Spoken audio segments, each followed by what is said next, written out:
گناہوں سے اپنے آپ کو بچائے. گناہوں میں بھی خاص طور پر ہم کو چاہیے کہ چھپے ہوئے گناہ، کیونکہ انسان خود اپنے آپ کو بہت بہتر طریقے سے جانتا ہے کہ کس نے کتنے گناہ کیے، کون کتنا گنہگار ہے.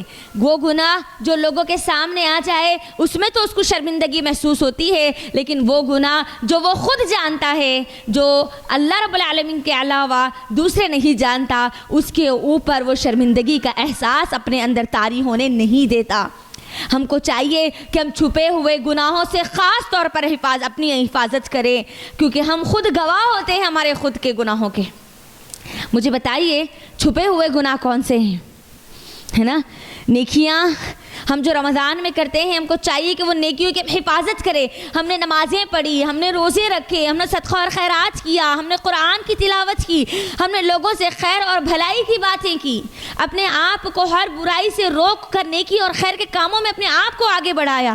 لیکن اگر ہم گناہوں سے اپنے آپ کو نہیں بچائیں گے تو وہ نیکیاں بھی ضائع اور برباد ہو جائے گی. اگر میں آپ کو چھوٹی سی اگر مثال دوں تو جتنے اسکرین کے گناہ ہیں وہ پورے کے پورے چھپے ہوئے گناہ، چاہے وہ فون کی اسکرین ہو، چاہے وہ لیپ ٹاپ کی اسکرین ہے نا. دیکھ لیجئے، حرام، اللہ کے حرام کردہ چیزوں کو اپنے لیے حلال کر لینا. کوئی نہیں جانتے، لیکن ہم خود جانتے ہیں کہ ہم کیا کر رہے ہیں، ہم کیا دیکھ رہے ہیں، ہمارے فون پر ہم کیا کیا چیک کر رہے ہیں. آج افسوس کی بات ہے کہ امت مسلمہ کا ایک بڑا طبقہ، نوجوان امت مسلمہ کا بڑا طبقہ، خاص طور پر انڈیا کی اگر میں آپ کو بات کروں تو انڈیا کی ایج 18 سے لے کر 24 ایج کے درمیان جتنے ہمارے یوتھ ہیں، وہ ہمارے یوتھ پورنوگرافی میں پھنس چکے ہیں. اللہ حفاظت کرے. اور مسلمان طبقہ اس کے اندر ایک بہت بڑا شامل ہے. پورنوگرافی جانتے ہیں؟ پورنوگرافی کا مطلب کیا ہے؟ ننگے ویڈیوز دیکھنا، مرد اور عورت کے زناکاری کے ویڈیوز دیکھنا، یہ آج عام ہو چکا ہے. آج آپ دیکھ لیجئے کون سا ایڈ ایسا نہیں ہے، کون سا ایپ ایسا نہیں ہے، کون سی ایسی چیزیں نہیں ہیں جہاں پر عورت کے اور مرد کے ننگی تصویریں نہیں پھیلائی جا رہی ہے، بے حیائی اور فحشی کو نہیں پھیلایا جا رہا ہے. یاد رکھنا یہ گناہوں کی لذت تھوڑی دیر کی ہوتی ہے، جس لذت کو چھوڑنے کے لیے اللہ نے 1 مہینہ مجھ کو اور آپ کو دیا. اللہ کے لیے سال بھر کا، زندگی بھر کا روزہ رکھنے کے لیے تیار ہو جائیے اور اپنے آپ کو ان گناہوں سے بچا لیجئے جو گناہ ہم یہ سمجھتے ہیں کہ ہم کو کوئی نہیں دیکھ رہا ہے، لیکن یاد رکھنا اللہ دیکھ رہا ہے. اس بات کا احساس دلانے کے لیے رمضان میں ہم کو روزے رکھوائے گئے، رمضان میں 1 مہینے کی ٹریننگ مجھ کو اور آپ کو دی گئی. آج آپ دیکھ لیجئے غیر محرم مردوں سے اپنے تعلقات رکھنا، حرام رشتوں میں پڑے ہوئے رہنا، حرام رشتوں میں حرام لوگوں سے بات کرنا، ہے نا، مردوں سے بات کرنا، غیر شادی شدہ لڑکیوں کا یا شادی شدہ عورتوں کا اپنے مردوں کے ہوتے ہوئے غیر مردوں سے بات کرنا، یہ بہت عام سلسلہ بنتا جا رہا ہے. اللہ حفاظت کرے ہمارے امت مسلمہ کی خواتین کی، ہماری نوجوان امت مسلمہ کی لڑکیوں کی. اللہ اکبر، یہ ایک ایسی بے حیائی ہے، اگر ہمارے اندر تقوی آ جائے تو اس بے حیائی کو ختم کرنا ہمارے لیے بہت آسان ہے، بہت آسان ہے. یہ گندے ویڈیوز دیکھنا، گندی فلمیں دیکھنا، یہ کوئی نہ دیکھ رہا ہو، آپ اکیلے ہو، آپ تنہا ہو، لیکن یاد رکھنا تقوی اگر آپ کے اندر رہے گا تو آپ کو یہ بات کا احساس رہے گا کہ میرا رب مجھ کو 7 آسمانوں کے اوپر سے واچ کر رہا ہے، دیکھ رہا ہے. دنیا کا ہر کیمرہ بند ہو سکتا ہے لیکن رب العالمین کا کیمرہ کبھی بند نہیں ہو سکتا. اس کی بیٹری کبھی ڈاؤن نہیں ہو سکتی، ہمیشہ وہ چارج رہتی ہے، ہمیشہ وہ چارج رہتی.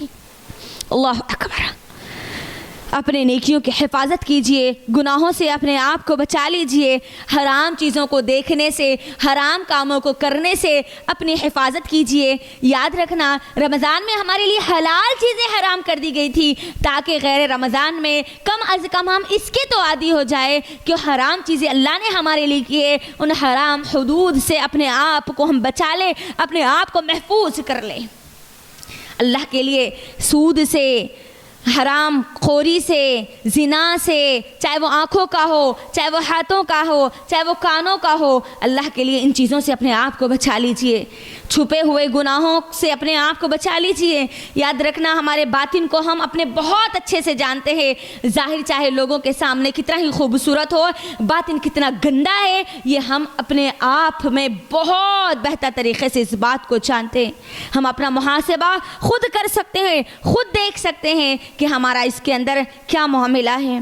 اللہ رب العالمین قرآن مجید میں سورۃ البقرہ سورہ نمبر 2 کی آیت نمبر 266 میں ایک مثال اللہ بیان کرتا ہے اور کہتا ہے کہ اگر تم چاہتے ہو کہ تم کو ایک کھجور کا درخت اور ایک انگور کا باغ، ایک کھجور کا باغ اور ایک انگور کا باغ تم کو دے دیا جائے اور اس کے اندر ہرے بھرے پھل ہو، بہت زبردست باغ ہو، اور اسی حال میں آپ کو بڑھاپا آ جائے، آپ کے چھوٹے چھوٹے بچے ہو، اور پھر اسی حال میں ایک آگ کا گولا آئے اور وہ پورے کے پورے باغ کو برباد کر دے، تو آپ کیسا محسوس کریں گے؟ اللہ خود یہ مثال دیتا ہے۔